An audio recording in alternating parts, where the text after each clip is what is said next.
Good morning. Thanks for joining me. Today is the final prep day.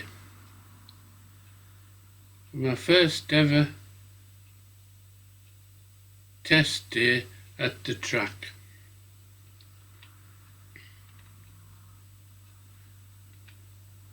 The track that's hosting me tomorrow is Teesside Autodrome, part of Teesside Motorsports Park, commonly called Teesside Karting. It has an international length track and is one of the fastest in the country.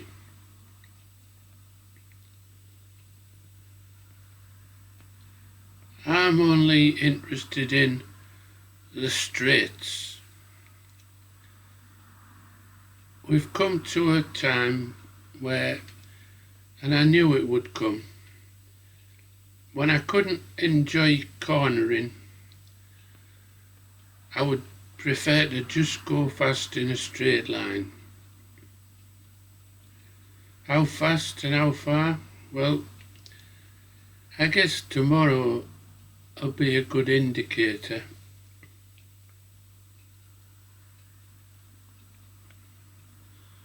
I'm expecting to reach figures round about, well, let's just wait and see. The whole point of going to a track is to ride my bike, my YZF 600R Yamaha, ride my bike in controlled conditions.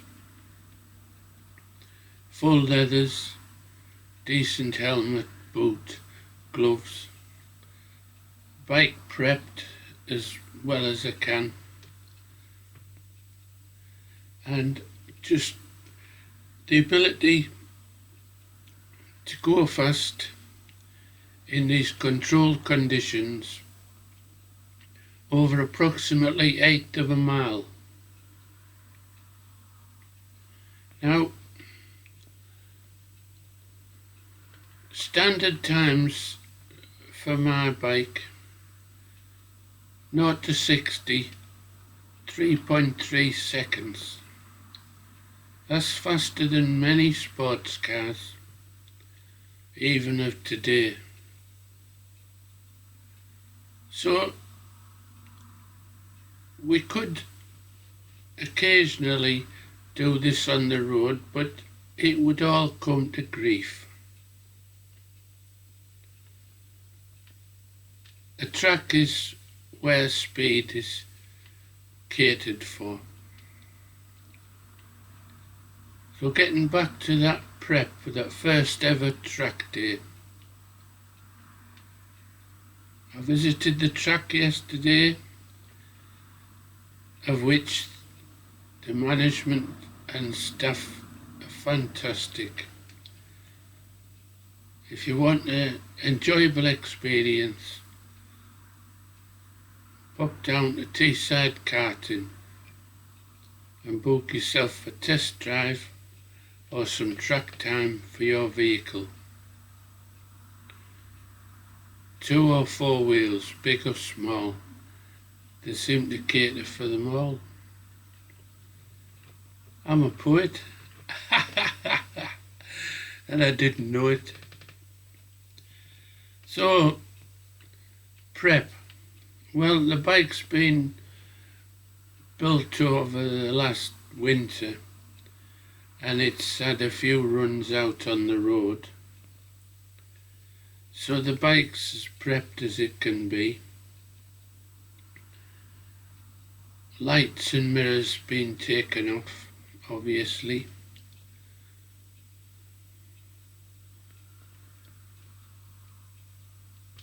So the bike's all ready to go.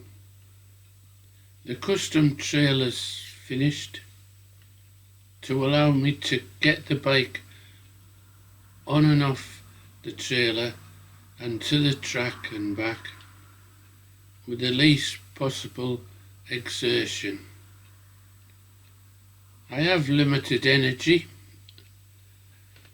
I'm 73 next month, and believe me, you make the most of the energy you've got each day.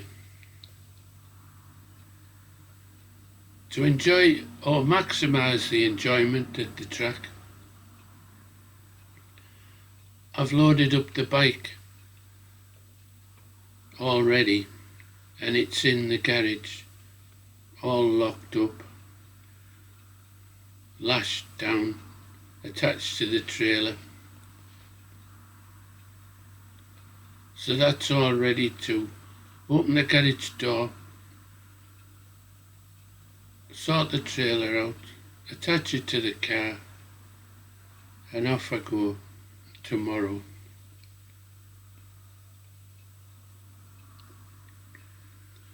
They've invited me to go 10 o'clock tomorrow, but I'll be up early as normal. It was hard enough getting to sleep last night, so no doubt tonight will be the same. I want a few hours of quality sleep to get up. As my dear old dad used to say, it takes him an hour to come round, and I know what he meant. That was back in the days where he smoked woodbines and drank strong coffee. Well, I don't smoke and I don't drink coffee, but I enjoy a cup of tea and a morning routine. And for anybody that knows me, they'll know that every time a cup of tea comes out, so do the gingers.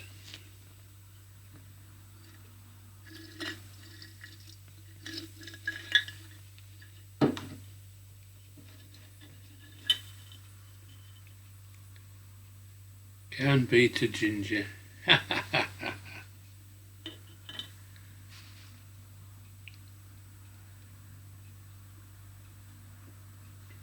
So I'll have 1 or 2 cups of tea, take my morning tablets, come round, as my dad used to say, start to function.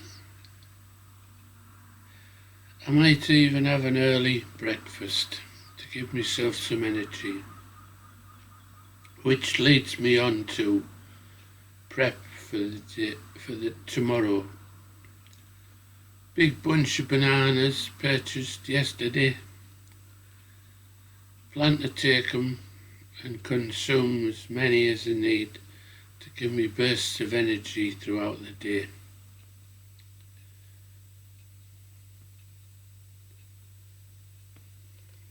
They are full of sugar, but needs must, and it's my treat for the day. I plan to make some easy to eat stuff for tomorrow because I will have to stop and have a break during the day.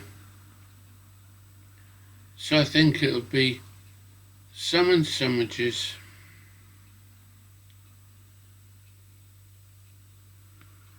copious amounts of tea. I'll take my little camping stove that I take fishing. I suffer from withdrawal symptoms of tea. The minute that I leave the house, I fancy a cuppa. So having a camping stove and a kettle and plenty of water and tea and sugar, milk. Gives me that freedom to just enjoy the day and make a cuppa when I need a break. The car's partially packed, and that was subject of a long list of items to tick off. That included tools, which one of my neighbours kindly donated a lovely cantilever toolbox, so I've dedicated that to track days, and I set aside the tools that I think I need to assemble and disassemble parts of my trailer. As you know, it's a drop-down trailer and there's a couple of bolts involved so that it's rigid when transporting the bike on the road. So a couple of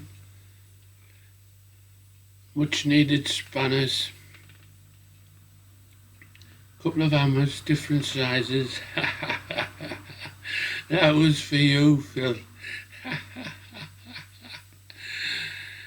Phil, my old mate, the welder from offshore days, reckons that all a fitter needs is a big hammer. Hairy ass welders, eh? Who'd put up with them? Get well soon, by the way, Phil. He had a fall, knocked himself up a bit. He's my fellow drone flyer, so I need your assistance at the track, Phil, to film myself. So get well soon, mate.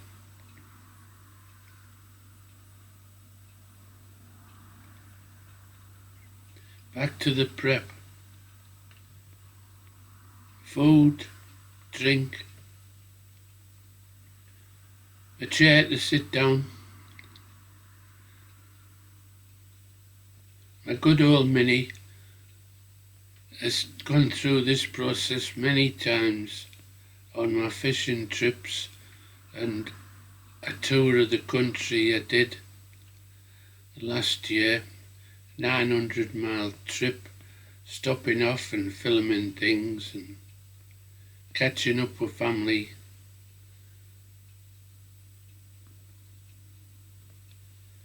So I'm used to travel, I'm used to stocking the car. I am a belt and braces type of guy, so I will be taking everything I could possibly think. And tomorrow, it's going to be such a special day. I want to capture it in as much detail without interfering with my purpose of being at the track and getting some high-speed runs in. So I'll be taking my trusty cameras, my Sony Handycams, stood the test of time over the years, been on many a fishing trip, captured many a fish, big and small. I'll pack the tripods in the car, but it might not be possible to use them. We'll see. I'm taking a drone because I have a shot in mind of me flying down a long straight with the throttle pinned, throttle wide open, going through the gears. That's the shot I want to capture from as many angles as it's possible on my own.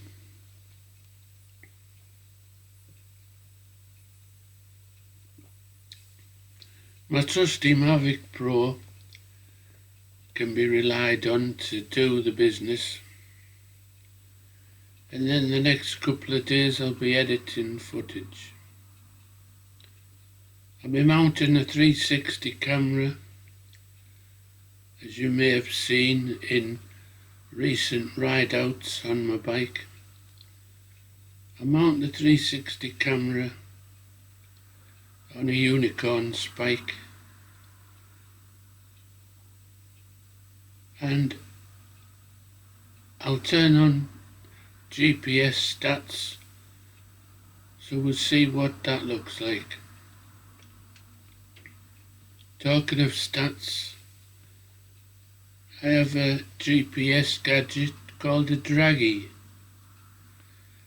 It gets the name from drag racing. It's magnetic, so I'll just mount it to the tank, and it's GPS enabled, so once I start the app, yes, it's another iPhone app. Once I start the app, it sits waiting for movement and then measures 0 to 60 and any subsequent times, 1/8 of a mile or further if you chose to do it. And it can do this over and over throughout the day. An 8-hour battery life, so that should be great. It does mean carrying a few devices to control all these electronics, so I'll have some explaining to do if I get stopped by the police and they want to know why I've got so many phones. It's to control my electronics, officer. Honest.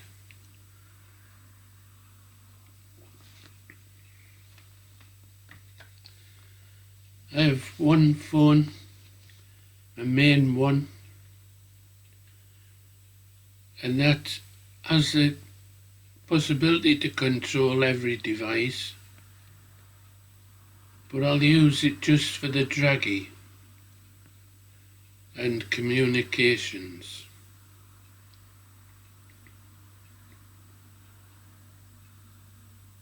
I have one phone that's dedicated and mounts on the bike.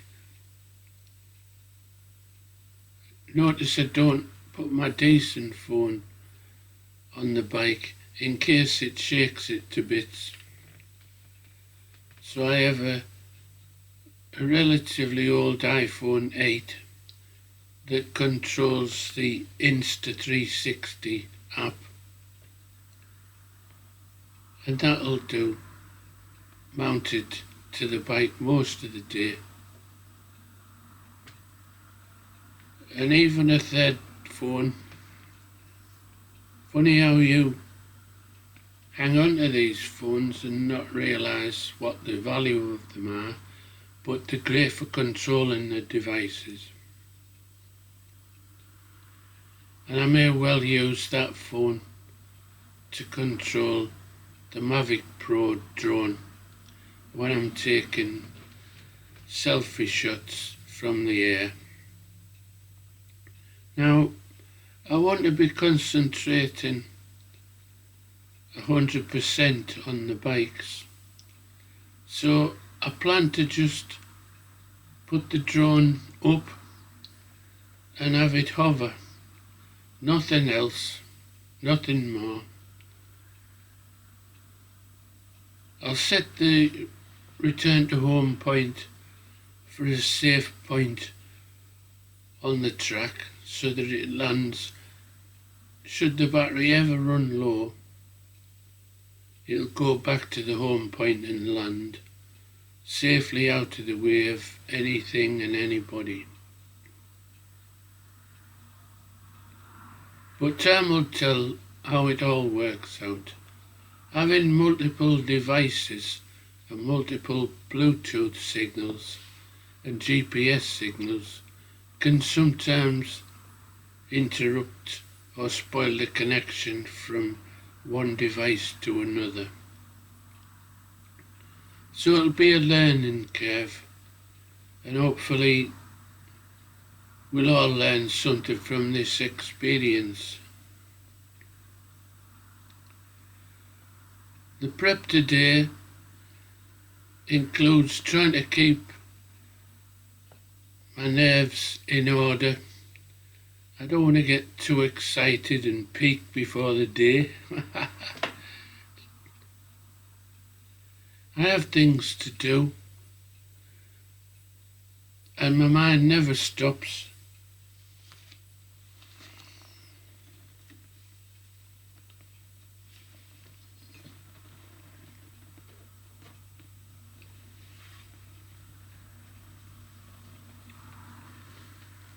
I've just invented utilising this magnetic mount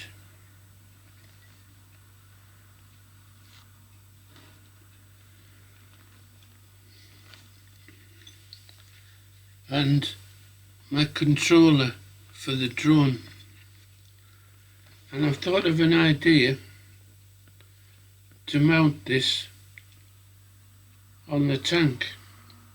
So I'll be going in the garage later today and deciding whether it's possible and safe and usable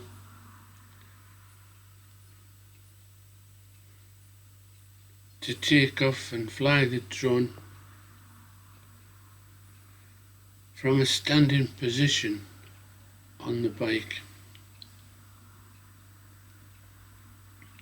There's no way I would ever touch the controls when I'm moving on the bike. The DJI drones are very stable. That's why I love them. So once I put it up there in the hover, pointing at me and recording, I'll just leave it and forget about it until I've finished my run or runs.